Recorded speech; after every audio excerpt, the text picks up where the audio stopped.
All right. So as the last folks are sitting down, the person to my left needs no introduction. I guess you've heard of her, seen her, read a number of her articles and books. So I'm going to hand it over straight to her to talk about total revenue, profit optimization. Professor Sherri Kimes. And Monique in this role is very, very interesting, threatening no lunch, no food, no drinks. I mean, come on, yeah. And then he said, Sherri, you could do all the introductions too. So he's very good at delegating. But I'm very excited to be here today because this is a topic that's very, very close to my heart. And we're joined by some very, very talented speakers and panelists. So and you'll notice as I start to introduce the presenters, you'll notice something odd going on here. And so first of all, we got Brian Caro who's the VP of Revenue Management for the Venetian Macau, who's going to be talking about total customer value. We also have Tarandeep Singh. Come on over here. Tarandeep Singh, who is the Director of Revenue Analytics for IHG. We have Jeanette Ho, who, whoops, Jeanette's not here. She's actually in Dubai. We should have got a paper cut down showing that she was over there. But she'll be joining us by phone, and she's put a video together. We also have three panelists joining us. We've got Angie Dobney, who's the VP of Pricing and Revenue Management Services at Rainmaker. Angie, okay. Then we've also got Charles Wang, who is the Regional Head of Consulting responsible for Asia Pacific and Greater China at Ideas. Okay, and then we have Stefan Wolf with Onyx Hospitality. There you are. Okay, all right.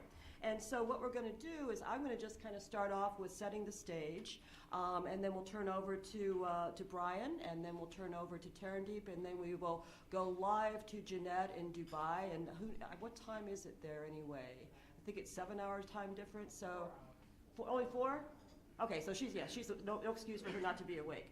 Okay, so let me start off with. We'll get my presentation up here, and then we'll kind of go from there. Is there a clicker?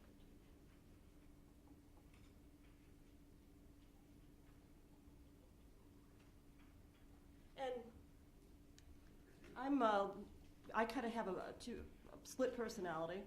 I teach at Cornell in the fall. And I'm lucky enough to be back in Singapore in the wintertime. Now, those of you who know me know that this is by design because I hate wintertime. In Ithaca, New York this past year, just to put it in perspective, it was minus 33. To say I was happy to be in Singapore was an understatement, but I also love being in Singapore. So my other job is I'm a visiting professor at the Business School at National University of Singapore.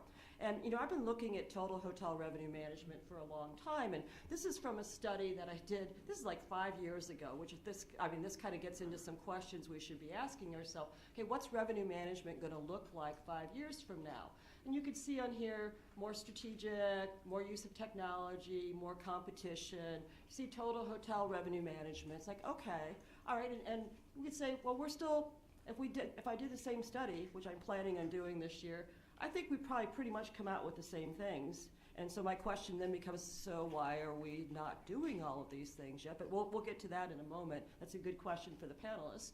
And then your future applications of revenue management. People were saying number one place is going to be in function space. Number two is going to be in restaurants. And again, this is 5 years ago. And you start to look at the argument for having total hotel revenue management.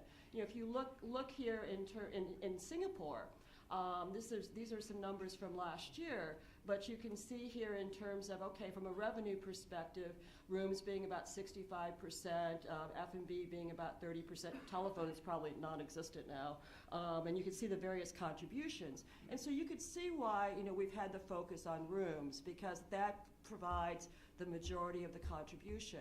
But that being said, this is Singapore with 30% F&B. If we went to Japan, we'd be looking more like 50% F&B. If we start looking at, and then we start to look at some other sorts of things going on too. A similar study that I did, which was looking at the last recession, and I've been trying to explain to my students that they will go through a recession.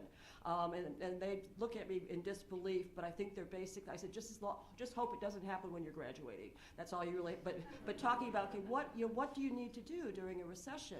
And some of the comments that came up from people, so this was done like 08, 09, what worked, what didn't work, and it's almost like people had discovered owners. Because during the recession, the owners were going, there's nobody in your rooms. I mean, and we've got restaurants and we've got spas and we got all this other stuff. Maybe you could be using that because I've invested in that, and so what am I getting back from it? And so I think I think that's really where there started to be a push.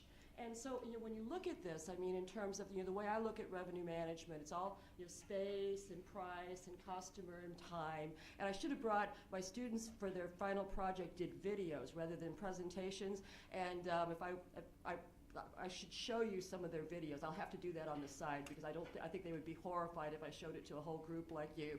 But they were extremely, very well done, and all of this kind of stuff they're in there talking about. But you look at this, okay, so if we're looking at space, I mean, all of these are the same. I mean, the way we apply revenue management, other than there's some political issues and some other minor, well, not minor, major things. Rooms, function space, restaurant, spa, retail. We all have that same sort of space. It's going to be looking at it a little bit different way.